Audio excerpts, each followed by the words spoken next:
Teacher here, and today we're going to be reading Paul Robeson, All American. In his 1958 autobiography, Paul Robeson tells of bringing home from school a test on which he had scored 99 out of a possible 100. When his father reproached him for not getting a perfect score, Paul tried to explain that no one ever gets 100. His father's rejoinder was a simple question: then why do they have it? So we're going to learn about Paul Robeson and who he was, what he did. So here, when he brought his test with a 99 score to his father reproached him, right? He kind of scolded him, right? Why didn't you get a perfect score, right? And when Paul tried to explain that no one gets 100, his father asked them, why do they have it, right? Showing that he should be motivated to even get 100, even though he may not think it's possible. Robeson's father had encountered and overcome great difficulties in his life. Born an enslaved person in 1845, he escaped to freedom at the age of 15 and joined the Union Army at the outbreak of the Civil War. Later, he attended Lincoln University near Philadelphia and was ordained a minister. At a time when African Americans were expected to be servile, Mr. Robeson was a strong advocate of racial justice and equality.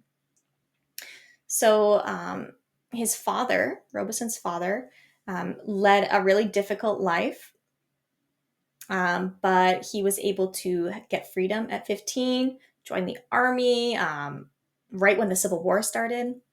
He went to Lincoln University and became a minister, even at a time when African Americans were prejudiced against, and there was a lot of problems with racial justice and equality.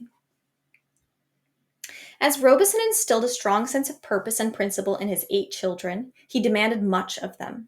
Paul, the youngest, born in 1898, especially rose to the challenge. In 1915, he won a 4-year scholarship to Rutgers College. However, as the third African American student ever to attend, and the only one enrolled at the time, he felt alienated from his classmates. His presence on campus provoked both verbal and physical abuse from his more overtly racist students. But Robeson showed great forbearance in the face of these attacks. His response was to excel in everything he attempted. He won prizes for public speaking and served on the student council. He earned 12 varsity letters in football, baseball, basketball, and track. In 1917 and 1918, he earned a place on the All-American football team. He ended his final year with the highest grades of his graduating class. So because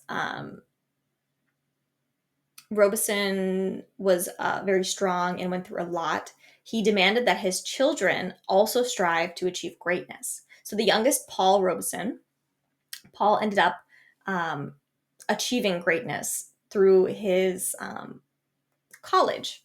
So he went to this very good college. He was the only African American in the school at the time, so he was very different, very alienated from his classmates, but still, he did many great things during his time at school. He won many prizes, varsity letters, and he ended up placing on the All-American football team, ending with the highest grades in his graduating class. To finance an education at Columbia Law School, Robeson worked at various jobs, playing professional football and acting in plays on weekends. However, after graduation, he practiced law only briefly.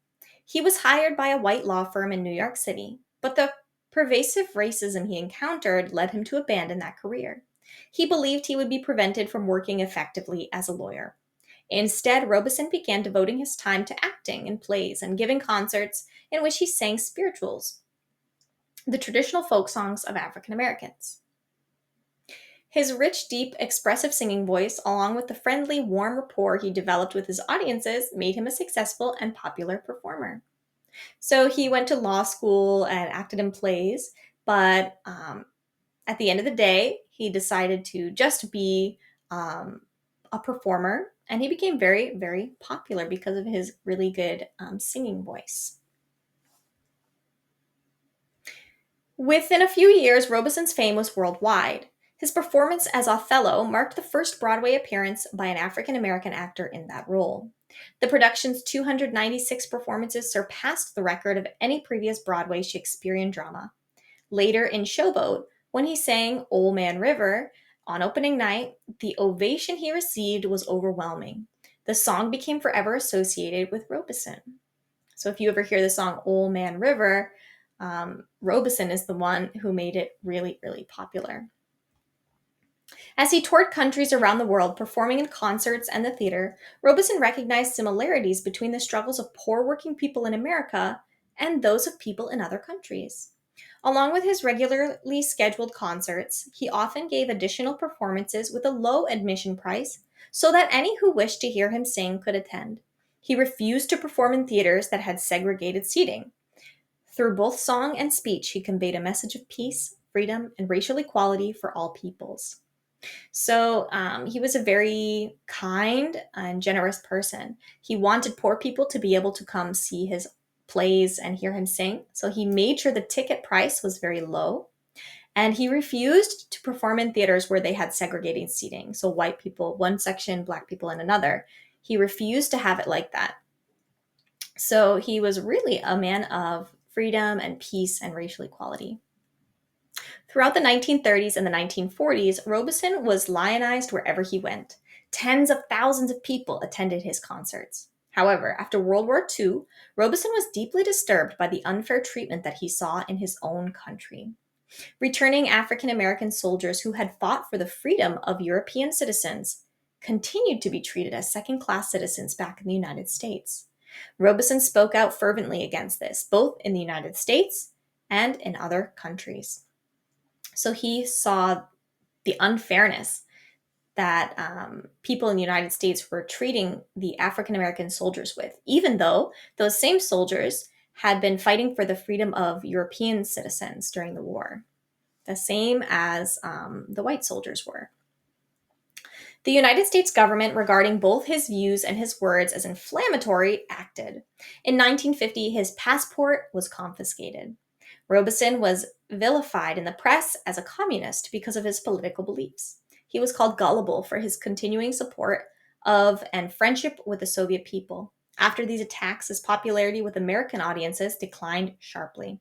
He was forbidden to leave the country unless he recanted his political views. This he would not do.